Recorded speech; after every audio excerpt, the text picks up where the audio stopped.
The Golf Biz with Mikey D, Drew, and the crew. Management, marketing, myths, and morons. Hope we make you smile. Hey everybody, welcome to the Golf Biz presents The Future of the Fairways. Joined today with Dan, my co-host, and today our special guest is Cheyanne Stewart. I'm going to let Cheyanne cover her story and everything, but to give you guys a little idea of who she is and why she's sitting here with us, she is our lead junior instructor here at Dobson Ranch.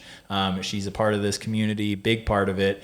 She does everything from junior clinics, private lessons, to ladies' nights, to all sorts of really cool things here at Dobson Ranch. Help just spreading the good word that is golf, showing a lot of people who didn't necessarily have the opportunity that golf could be for them. So Cheyanne, why don't you tell everybody a little bit about yourself and how you found your passion for golf? Sweet. Thank you guys again for allowing me to be on the podcast first off. So I've been playing golf for about 7 to 8 years. So I started my sophomore year of high school, and I just loved golf. I was out here for hours, day after day, and I didn't think about college golf. I didn't know about it or anything, but my hard work led me to a college coach at Mesa Community College, and I was able to play college all 4 years with a full ride.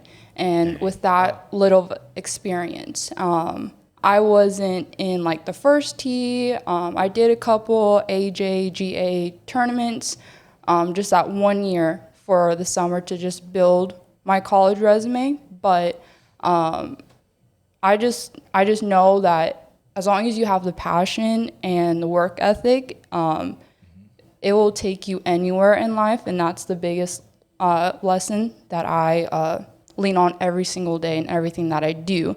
So that being said, with this junior program, I really want to focus on creating a community for them, and I make sure that they have the open clinics, the resources such as the clubs and the golf balls, even the golf bags to carry their clubs, and that community, they can develop friendships. Because when I was out here practicing during high school, it was just me on the golf course during the summer, and that takes, again, a lot of motivation within yourselves. But if you have that community, wow, it just makes it so much easier and more special too, the memories that you make with friends. So when I got into college, wow, it was awesome, like meeting different girls that had the same passion and the work ethic and going to different places. So I want to provide that for the kids at a young age. So I'm starting up rules clinics that I want to thank Dan for motivating me on that even more. You're welcome. Which would be awesome for them to have. And it makes it easier for them to sign up for tournaments as well. And then for the women's clinics, again, me starting at a later age, it just shows that anyone can start playing golf at any age. You don't have to. I always hear, oh, I wish I started golf at a young age. But I think, like, wow, you're starting golf right now. I applaud you, you know? Definitely. It almost takes its own, like, level of bravery, right, to pick up a new skill. And, it was pretty interesting hearing you say that, right, because I think that it is, it's a testament to your work ethic, obviously, that you found this. And I'll ask you a little more about that, too. But it's funny because to me, not that it's a right or a wrong way, but you almost took the reverse route of a lot of people, right? Because, like you said, when you have a sense of community, it's a whole lot easier to come out and try it knowing there's other people that haven't played before. And it makes it a little bit more inviting. But for you to go almost the harder route and just come out and grind, and you were obviously bit by the bug right away, I think it's another kind of cool perspective to bring. Now, knowing that you just started and were grinding out here all on your own, like who or how did you actually find golf? Like, did you play other sports growing up, or how did that come to be? So I was very active in middle school, so I played soccer, basketball, all of that stuff. My dad, so my family and I moved out here about 8-9 years ago from California. California, it's expensive in the golf industry. There's not a lot of golf courses anyways compared to Arizona. Especially, were you in Southern California? Yeah. Oh yeah, everything. Like LA, there's no golf. Yeah. Like anywhere that's developed, no golf. They'd see the same thing. Bryce, he mentioned the same thing about Miami. Like those kinds of places, the land is just worth more to develop or put buildings on than to actually have a golf course. So definitely a big supply and demand thing there. I agree. And then my dad happened to start playing the year before we moved out to Arizona, actually. So he was always gone. So he got in late to the game too. Yeah. And he played in a league and stuff, and he would be gone every weekend. And when I first year of high school here in Arizona, I'm a very shy person as is, so it was hard for me to make friends. So I thought, like, I need to just join a team, some sport. I know music was out of the question. I did not music.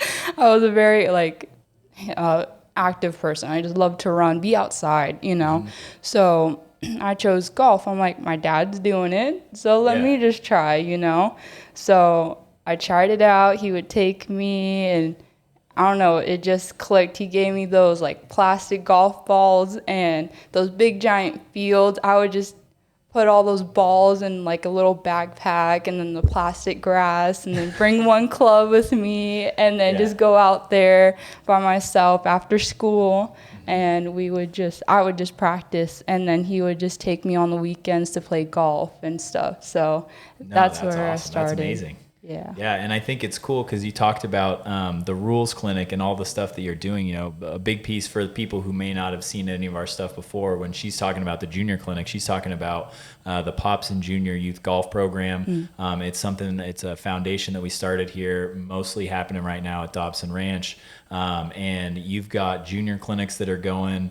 Like 6 to 16-year-olds, all skill sets, And then I'm starting a 3 to 6-year-old class too. So on Wednesdays from 2 to 3 in November, because I do have like 4 3-year-olds coming out to my clinics, and I feel like it would be awesome to have a different drills for them to be more focused and have more fun that way as well. But at times, too, the 3-year-olds love playing with the older kids because they're more motivated. Not motivated, they just feel more competitive, you know?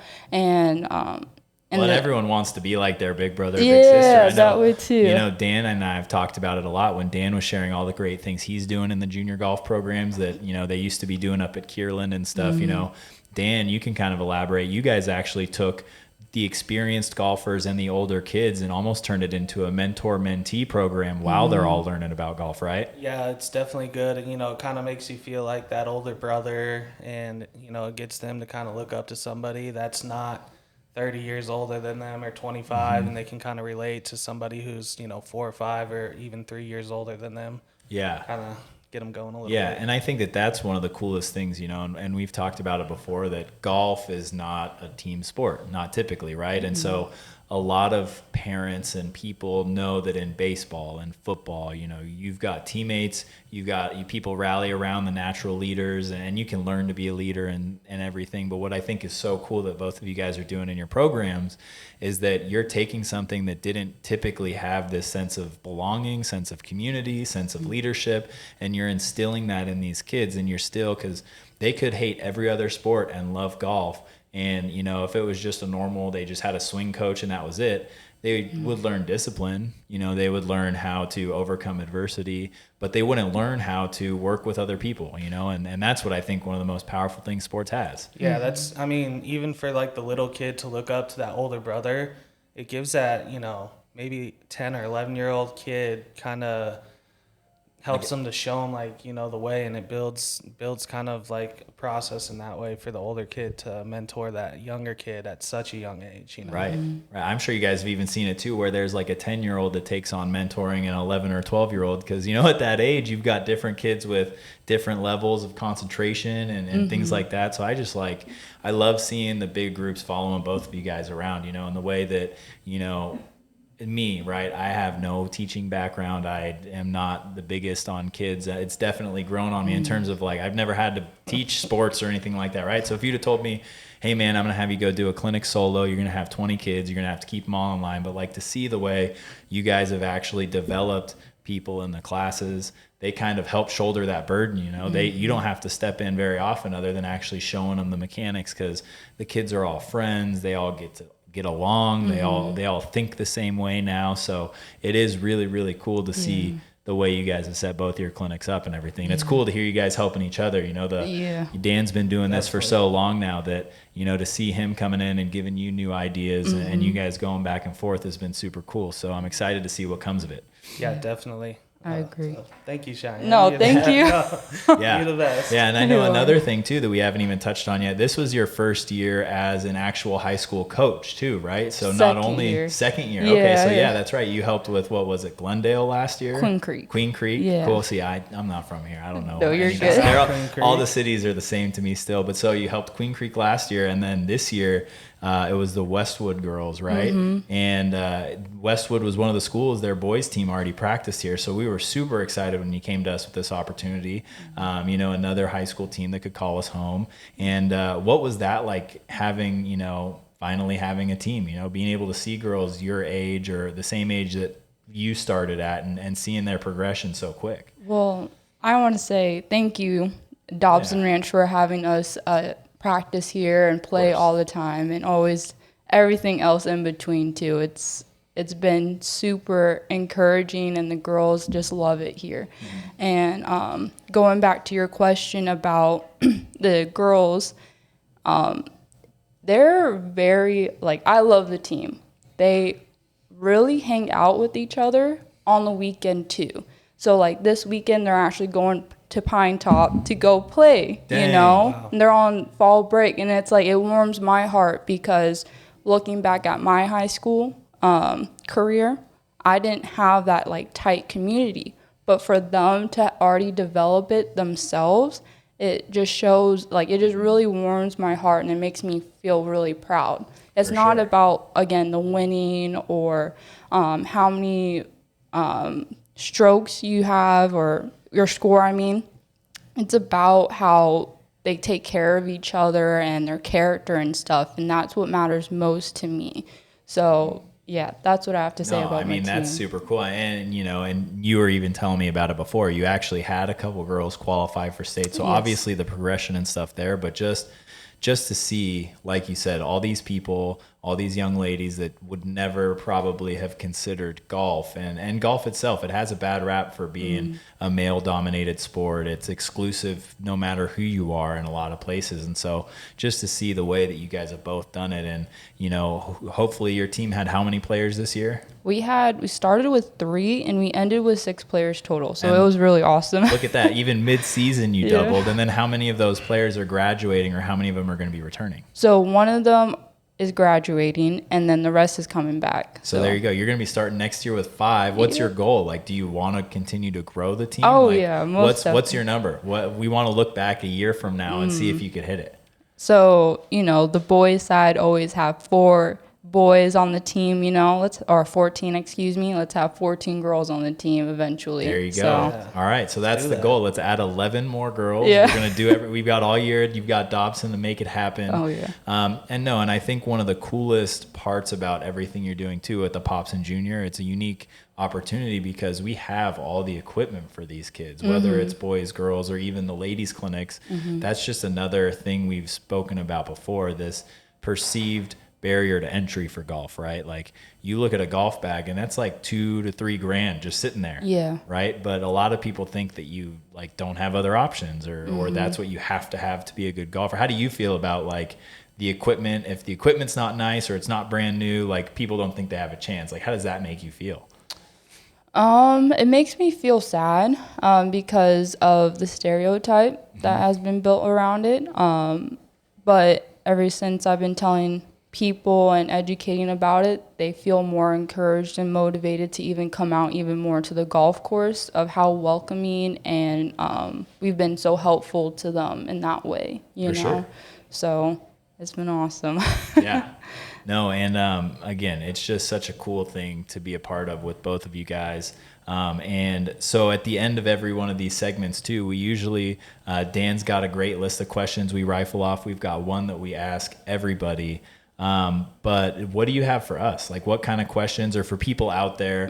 Obviously, what sort of, you mentioned the first tee earlier, like what sort of resources are there if someone's not in the Mesa, Arizona area, Phoenix, or, how can somebody actually go out there who might be sitting at home thinking, I got no one in my family who likes golf? What options are there for them to go and take that leap if it's something they really want or are driven to do? So I would say, and Dan, you can help me out too. That's like a loaded question as well. I would say first, definitely do research. Again, the First Tee is a good example of a nonprofit organization. And there's other leagues too that aren't as big as the First Tee. I would just go ask each course in your area first if there is a league going on, not just the youth side, but also like either the women's or the men's as well. So that way and ask them questions about how many times a week do they meet up, what's the cost, and definitely do research if it fits you, like your personality. Dobson is more of like very open, as in like you don't have to wear a collared shirt and pants and stuff. And if you're comfortable with that, you're more than welcome. Like, this is a place for you. Other courses are more that style, the traditional golf attire, and if you love that, that's you. So I, again, just ask the golf course questions, try it out and stuff, and that way you can find the leagues in your area at each course. Yeah, 100%. And it even goes back to a backpack full of wiffle balls and a little club. They also have after-school programs. We always encourage parents to just, take their kids out with them golfing. Line them up at the 100-yard marker and kind of let them play in a couple holes, teach them about the game. As well as development leagues. There's just so much out there. You just got to ask. Don't be scared to ask. 'Cause there's a lot of courses in the valley, like Dobson Ranch, that are for the kids and, want to build the game. And that's kind of why we have the podcast too. So people listen and they can figure out what's going on and kind of build the future for these young kids. Yeah. So if you're someone out there that's watching, listening, whether you're doing something, of another organization that helped you, of another golf course who's doing amazing things, please comment below or let us know so we can get them on here, help spread that awareness and everything too. And, I've got kind of an interesting question because I'd never really thought about it, but we do, part of Pops and Juniors, we give a free club to every junior that comes through the door, right? Any junior that wants one gets a free club. And in your guys' opinions, what club would be the best for everyone to start with? I think everyone thinks driver, I'm trying to smash the ball as far as possible, but what do you guys really think if someone's trying to get into golf? And like you said, if you're bringing your kid with you, what is the best club you'd recommend? I'd give them 8-iron. Yeah. 8-iron and putter. I like to go green to tee. So kind of 8-iron's got a little loft. But even with that being said, it's like when we run our junior camps, if the kids don't have clubs, we have them there to provide, we provide them for them. And we can kind of, help them get their size and all that stuff. But 8-iron for sure. There you go. I would say 8-iron or 7-iron too, because when I first started, it was always that iron the longest time before. Yeah, no, and that makes a lot of sense, right? And I've always, first of all, I don't know anything about clubs, so I'm not even going to pretend to try and help a parent when they come in. We've got the team around us to help with that.